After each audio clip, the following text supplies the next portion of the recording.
Hello बच्चों, कैसे हो आप सब। आज हम स्टार्ट करेंगे क्लास 10th एसएसटी में चैप्टर नंबर 7 का पार्ट सेकंड। देखो, पार्ट फर्स्ट में अपन ने किया था स्टेट लेजिस्लेचर के बारे में। अब अपन पार्ट सेकंड में जो है एग्जीक्यूटिव के बारे में स्टार्ट करने वाले हैं, और उसमें भी अपन सबसे पहले आज के वीडियो में करेंगे कौन, गवर्नर के बारे में करेंगे। अगर अभी तक आपने पार्ट फर्स्ट विजिट नहीं किया हो तो इस कार्ड पर क्लिक करके पार्ट फर्स्ट विजिट कर सकते हैं। तो स्टार्ट करते हैं। देखो, तो स्टेट एग्जीक्यूटिव जो होते हैं वो सेकंड पार्ट होता है गवर्नमेंट का, और वो किसके लिए रिस्पॉन्सिबल होता है, ताकि जो लॉ और पॉलिसीज बनाई गई है उसे इम्प्लीमेंट कर सके। और इस स्टेट एग्जीक्यूटिव के तीन पोर्शन होते हैं, गवर्नर, चीफ मिनिस्टर और काउंसिल ऑफ मिनिस्टर, या जिसे कैबिनेट भी कह सकते हैं। गवर्नर जो होता है वो कॉन्स्टिट्यूशनल हेड होता है, चीफ मिनिस्टर जो होता है उसे रियल हेड कहते हैं, और काउंसिल ऑफ मिनिस्टर उसे इसमें क्या करेंगे, हेल्प करेंगे। आज के वीडियो में अपन क्या करने वाले हैं, गवर्नर के बारे में करने वाले। तो देखो, governor is the supreme and formal head of chief minister, is actual head of state legislature. और चीफ मिनिस्टर जो होता है वो क्या होता है, एक्चुअल हेड होता है, और गवर्नर जो होता है वो क्या होता है, फॉर्मल हेड होता है या सुप्रीम हेड होता है। अब ये क्या सिर्फ नाम मात्र का ही हेड है, ये अपन ये पूरे टॉपिक के बाद में अच्छे से डिस्कस करेंगे, या इसके पास सच में कुछ करने को है। ठीक है, तो सबसे पहले अपन लेते हैं कि गवर्नमेंट के अपॉइंटमेंट के बारे में देखते हैं। तो आर्टिकल 153 कहता है कि हर स्टेट का एक गवर्नर होना ही चाहिए। One person can be governor of more than one state. एक स्टेट से ज़्यादा, एक आदमी एक स्टेट से ज़्यादा का गवर्नर हो सकता है। मतलब एक आदमी राजस्थान का भी गवर्नर हो सकता है और उसके साथ साथ गुजरात का भी गवर्नर हो सकता है। गवर्नर का जो अपॉइंटमेंट होगा वो प्रेसिडेंट करेगा, और गवर्नर का जो टर्म होगा वो कितने होगा, 5 साल का होगा। Governor can be remove by the president even before the completion of 5 year. और गवर्नर को अपॉइंट करना और उसे हटाने, दोनों का जो राइट है वो किसके पास है, प्रेसिडेंट के पास। और वो 5 साल से पहले भी गवर्नर को क्या कर सकते हैं, हटा सकते हैं। He can be transform from one state to another state. उसे ऐसे भी कर सकते हैं जैसे राजस्थान के गवर्नर को यहाँ से हटाकर किसी और स्टेट के गवर्नर बना सकते हैं। ऐसा भी किया जा सकता है कि राजस्थान के गवर्नर को, राजस्थान का तो गवर्नर रख ही रहे हैं, साथ में किसी और स्टेट का भी गवर्नर रख सकते हैं। Governor can resign at any time. Governor खुद भी रेजिग्नेशन दे सकता है। He need to address a resignation letter to president. Obvious thing है, वो प्रेसिडेंट को ही देगा, क्योंकि प्रेसिडेंट ही उसे अपॉइंट कर सकता है और प्रेसिडेंट ही उसे हटा सकता है। अब इसके अपॉइंटमेंट का क्या प्रोसेस है उसे देखते हैं। तो governor should not be the resident of the state. देखो, ये चीज पे आप फोकस करो। एक पर्सन एक से ज़्यादा स्टेट का गवर्नर हो सकता है, लेकिन वो पर्सन उन पर्टिकुलर स्टेट का रेजिडेंट नहीं होना चाहिए। मतलब जो इंसान राजस्थान का गवर्नर बनेगा वो राजस्थान का रहने वाला नहीं होना चाहिए। इसका मतलब जो राजस्थान का कोई पर्सन है तो वो राजस्थान के अलावा और किसी भी स्टेट का गवर्नर बन सकता है। Before appointing a governor, central government should consult chief minister. जो सीएम जो है, जो उससे अपन को सेंट्रल गवर्नमेंट को क्या करना पड़ेगा, कंसल्ट करना पड़ेगा कि भाई हम आपके यहाँ पर इस पर्सन को क्या कर रहे हैं, अपॉइंट कर रहे हैं, किसके तौर पे, गवर्नर के तौर पे। क्वालिफिकेशन क्या होती है, तो गवर्नर जो होता है वो इंडिया का सिटीजन होना चाहिए।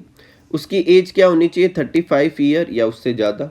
ही can not be member of parliament और state legislature at same time.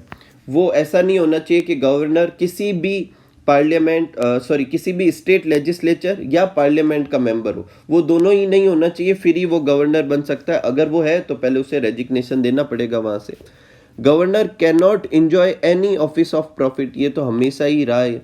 तो एज पे अपन ध्यान देना है कि 35 ईयर की एज होनी चाहिए, और पार्लियामेंट और स्टेट लेजिस्लेचर का मेंबर नहीं होना चाहिए। पे और अलाउंसेज, तो इसकी जो सैलरी है वो पहले कितनी थी, 1,10,000 है, अब और बढ़ चुकी है। He get the free residence, other allowances and facility specified by the parliament. ठीक है, नेक्स्ट है power and function of governor.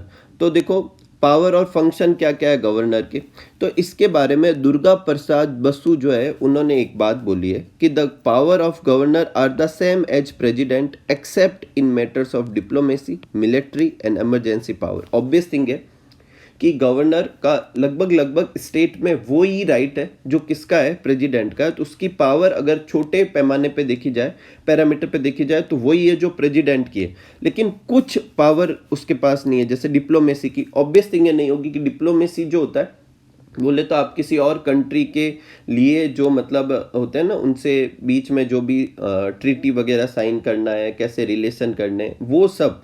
अब वो तो स्टेट गवर्नर के पास नहीं हो सकते, मिलिट्री से रिलेटेड पावर नहीं होते, इमरजेंसी से रिलेटेड पावर नहीं हो सकते। गवर्नर सिर्फ ऐसा, अगर गवर्नर को लगे कि भाई स्टेट का जो सीएम जो है वो स्टेट को उस तरीके से नहीं चला रहा जैसा अपन कॉन्स्टिट्यूशन कह रहा है, तो वो गवर्नर क्या कर सकता है, प्रेसिडेंट को इस चीज़ की इंफॉर्मेशन दे सकता है और प्रेसिडेंट को कह सकता है कि यहाँ पर इमरजेंसी लगा। वो खुद इमरजेंसी पावर मतलब उसके पास कोई नहीं है। बाकी सारी पावर जो है उसकी, वो किसके जैसी की जैसी है, प्रेसिडेंट के जैसी है। और ऐसा किसके अकॉर्डिंग है, दुर्गा प्रसाद बसु के अकॉर्डिंग। ठीक है, नेक्स्ट है गवर्नर के पास कौन कौन सी पावर है। एग्जीक्यूटिव पावर है, लेजिस्लेटिव पावर है, फाइनेंशियल पावर है, जुडिशियल पावर है और डिस्क्रिशनरी पावर है। अब ये डिस्क्रिशनरी पावर जो है उसको अपन सबसे बाद में करेंगे, बाकी पहले अपन सारी पावर करते हैं। फर्स्ट अपन देखते हैं एग्जीक्यूटिव पावर। तो एग्जीक्यूटिव पावर वो सारी पावर कि भाई स्टेट में कोई भी लॉ पास हो रहा है, कुछ भी पास हो रहा है, वो सारे के सारे किसके साइन के बाद में पास होंगे, गवर्नर के साइन के बाद में। तो executive power refers to those power which are exercise by the council of minister. Obvious thing है, रूल्स वगैरह इंप्लीमेंट करने का काम किसका होगा, काउंसिल ऑफ मिनिस्टर और सीएम का। लेकिन वो तब तक पास नहीं होते जब तक गवर्नर उन पे क्या ना करे, साइन ना करे। ही अपॉइंट्स द सीएम। देखो सीएम को अपॉइंट करने का तरीका ये है कि जिसकी भी मेजोरिटी होगी लेजिस्लेटिव असेंबली में, उसकी पार्टी के एक मेंबर को वो सीएम क्या कर सकता है, अपॉइंट कर सकता है। लेकिन इन केस की अगर मेजोरिटी नहीं है तो वो अपनी खुद का जो भी है वो यूज करके किसी एक को सीएम पोस्ट के लिए क्या कर सकता है कि भाई अपॉइंट करने के लिए इनवाइट कर सकता है कि भाई आप सीएम पोस्ट के लिए अपॉइंट किए जा सकते हो। लेकिन बस उसे अपनी मेजोरिटी क्या करनी होगी, प्रूफ करनी होगी। नेक्स्ट है he appoint the council of minister. वो काउंसिल ऑफ मिनिस्टर को अपॉइंट करता है, लेकिन ये अपॉइंटमेंट जो होता है वो सीएम की एडवाइस पे करेगा। He appoint the advocate general, chairman and the member of the state public. ये कुछ जो पोस्ट है वो भी अपॉइंटमेंट का काम किसका होता है, गवर्नर का होता है। He also give advice to president about the appointment of जज of high court. High court में जो जज अपॉइंट किए जाते हैं वो कौन करेगा, प्रेसिडेंट करता है। लेकिन उसके लिए वो क्या कर सकता है, मतलब एडवाइस वगैरह दे सकता है, कंसल्ट कर सकता है उसके साथ। He has right to get any information about the working of state government from the CM. CM से वो किसी भी मतलब चीज़ के बारे में इंफॉर्मेशन ले सकता है। ठीक है, he accept the resignation of minister and can remove them along with CM. वो सीएम और बाकी सबको हटा सकता है अगर इन केस कि भाई उनका मेजोरिटी ना रहा हो। नेक्स्ट है लेजिस्लेटिव पावर। तो he can call and postpone the meeting of state legislature.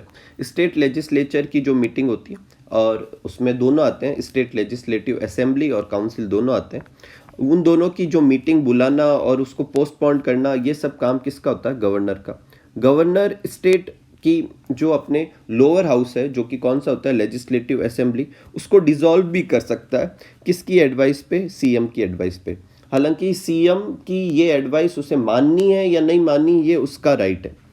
He addresses the first session of state legislature after general election. General election के बाद में जो पहला स्टेट लेजिस्लेचर का जो सेशन होगा उसे वो मतलब क्या करेगा, एड्रेस करेगा। ठीक है, मतलब वो भाषण वगैरह देना जो भी है उसे, वो सबसे पहला जो सेशन होगा उसका वो करेगा। अब कुछ पावर लेजिस्लेचर में है बिल के रिलेटेड, तो वो देखते हैं। देखो, ही कैन एक्सेप्ट, रिजेक्ट और send it back for reconsideration. कोई भी बिल आए तो वो उसे एक्सेप्ट कर सकता है, उसे रिजेक्ट भी कर सकता है और उसे वापस रिकंसिडरेशन के लिए भेज सकता है। ठीक है, लेकिन अगर वो सेम प्रपोजल वापस सेकंड टाइम आता है तो उसे एक्सेप्ट करना पड़ेगा। ये ठीक वैसा ही है जैसा कि अपन ने प्रेसिडेंट के पावर में भी देखा था। He can keep some bills for president consideration. अब देखो, प्रेसिडेंट के पास एक विटो पावर थी, इसके पास एक पावर है कि वो कोई भी बिल को अपने पास रखकर ऐसा कह सकता है कि भाई मैं प्रेसिडेंट की कंसिडरेशन के लिए भेजूंगा। फिर प्रेसिडेंट के पास में वो बिल चला जाएगा, फिर प्रेसिडेंट वो देखेगा कि भाई ये चीज़ सही है या नहीं है। हाँ, इसके बाद उसका कोई राइट नहीं रहेगा। नेक्स्ट टाइम जब प्रेसिडेंट वापस उसमें करेक्शन, रिजेक्ट जो भी करता है, जब काउंसिल के पास भेजेगा, मतलब स्टेट लेजिस्लेटिव असेंबली के पास भेजेगा, तो अब वो वापस गवर्नर के पास नहीं भेजा जाएगा, वापस प्रेसिडेंट के पास ही भेजा जाएगा। ठीक है, तो ये पावर थे रिलेटेड टू बिल। ठीक है, नेक्स्ट है पावर टू पास ऑर्डिनेंस। देखो पावर टू पास ऑर्डिनेंस में है कि if the state legislative assembly जो है उसका सेशन ना हो, तो ठीक ये ऐसे कैसे प्रेसिडेंट में भी देखा था, तो गवर्नर कोई भी ऑर्डिनेंस पास कर सकता है, और ये जो ऑर्डिनेंस होगा वो 6 वीक के लिए इफेक्टिव रहेगा। कब? जब स्टेट लेजिस्लेचर का वापस सेशन स्टार्ट हो जाएगा। अब 6 महीने इसका मैक्सिमम पीरियड है। जैसे ही स्टेट लेजिस्लेचर का सेशन स्टार्ट होता है, तो स्टेट लेजिस्लेचर चाहे तो उस ऑर्डिनेंस को लॉ बना सकता है, चाहे तो उसको रिजेक्ट भी कर सकता है हाथों हाथ, और नहीं तो 6 महीने बाद, तो 6 वीक बाद तो वो अपने आप ही क्या हो जाएगा, खत्म हो जाएगा। नेक्स्ट है पावर टू नॉमिनेट मेंबर। देखो लेजिस्लेटिव जो काउंसिल होती है उसके 1/6 मेंबर जो होते हैं वो कौन नॉमिनेट करता है? गवर्नर करता है, और किसके अकॉर्डिंग करेगा? उनके आर्ट, साइंस, सोशल सर्विसेज में उनके वर्क को देखते हुए। He can also nominate 1 Anglo Indian member to legislative assembly. Legislative assembly में एक एंग्लो इंडियन मेंबर को भी नॉमिनेट कर सकता है। तो लेजिस्लेटिव काउंसिल में 1/6 मेंबर और लेजिस्लेटिव असेंबली में 1 एंग्लो इंडियन मेंबर वो नॉमिनेट कर सकता है। फिर आता है फाइनेंशियल पावर। तो देखो जो अपने बिल होता है वो मनी बिल होगा या नहीं होगा, ये कौन डिसाइड करेगा? अपने गवर्नर डिसाइड करेगा। Demand of grants can not be presented in legislative assembly without his permission. मतलब कोई भी अगर मान लो आपको वो चाहिए कि भाई पैसा वगैरह चाहिए किसी अलग अलग डिपार्टमेंट में, तो किसको कितना पैसा चाहिए, क्या चाहिए, ये सब लेजिस्लेटिव असेंबली में प्रेजेंट करने से पहले उसको उसकी परमिशन जरूरी है कि हाँ भाई पहले उसकी परमिशन लेंगे फिर ये सब पास होगा। In the beginning of every financial year, ये भी आपने प्रेसिडेंट में देखा था, गवर्नर को सारी इंफॉर्मेशन मिलनी चाहिए किसके बारे में? बजट के बारे में, उससे पहले कि वो लेजिस्लेटिव असेंबली में पेश किया जाए। ठीक है, नेक्स्ट है जुडिशियल पावर। जुडिशियल पावर में देखो जैसे प्रेसिडेंट के पास भी कुछ जुडिशियल पावर थी, वैसे वैसे इसके पास भी है। तो इसके पास आर्टिकल 161 कहता है कि गवर्नर के पास कुछ जुडिशियल पावर है, वो किसी का पनिशमेंट जो है रिड्यूस कर सकता है, पोस्टपोन कर सकता है, उस पर स्टे लगा सकता है, माफ़ कर सकता है। लेकिन एक चीज़ मैं आपको क्लियर कर दूं, जो अपने डेथ का जो भी पनिशमेंट आता है, मृत्युदंड का जो पनिशमेंट होता है, वो प्रेसिडेंट क्या कर सकता है? उसको माफ़ कर सकता है, लेकिन गवर्नर उसे ये चीज़ को क्या नहीं कर सकता? माफ़ नहीं कर सकता। ठीक है, नेक्स्ट अपने है मिसलेनियस पावर। देखो मिसलेनियस पावर में अपन को कुछ और पावर देखनी है। पहली है he inform the president about the constitutional status. देखो वो प्रेसिडेंट को ये बताता रहेगा कि भाई ये स्टेट जो है अपने जो भी कॉन्स्टिट्यूशन है, जो भी लॉ वगैरह है, उसके हिसाब से चल रहा है या नहीं चल रहा। इन केस उसे लगे कॉन्स्टिट्यूशनल फेलियर हो गया तो वो प्रेसिडेंट को इन्फॉर्म करेगा और वहाँ पर इमरजेंसी लगाने के लिए रिकमेंड भी कर सकता है। नेक्स्ट है he accept the annual reports of state public service commission और ऑडिटर जनरल। भाई कितना इनकम हुई है, कितना एक्सपेंडिचर हुआ, उसके बारे में जो भी इंफॉर्मेशन है वो सब रिपोर्ट्स पहले ये खुद लेता है। ठीक है, नेक्स्ट है he is the chancellor of state university. अब इससे समझने से पहले आपको कुछ समझना चाहिए। जैसे हर जो स्टेट होता है वहाँ पर 3 यूनिवर्सिटी होती है, एक सेंट्रल यूनिवर्सिटी, एक स्टेट यूनिवर्सिटी और एक एनएलयू। जैसे अपने राजस्थान की बात करें तो सेंट्रल यूनिवर्सिटी जो है वो कहाँ पर है? अजमेर पे। स्टेट यूनिवर्सिटी जैसे 2-3 है, जैसे मोहनलाल सुखाड़िया यूनिवर्सिटी, जेएनयू है, जैसे कि जोधपुर में जेएनयू है वो, और एनएलयू जो है अपने लॉ यूनिवर्सिटी जो है कि जो कहाँ पर है? जोधपुर में। तो ये 3 तरह की यूनिवर्सिटी होती है। इसमें जो सेंट्रल यूनिवर्सिटी होती है वहाँ पर वाइस चांसलर को जो अपॉइंट करना है, रिमूव करना है, वो सब सेंटर डिसाइड करती है।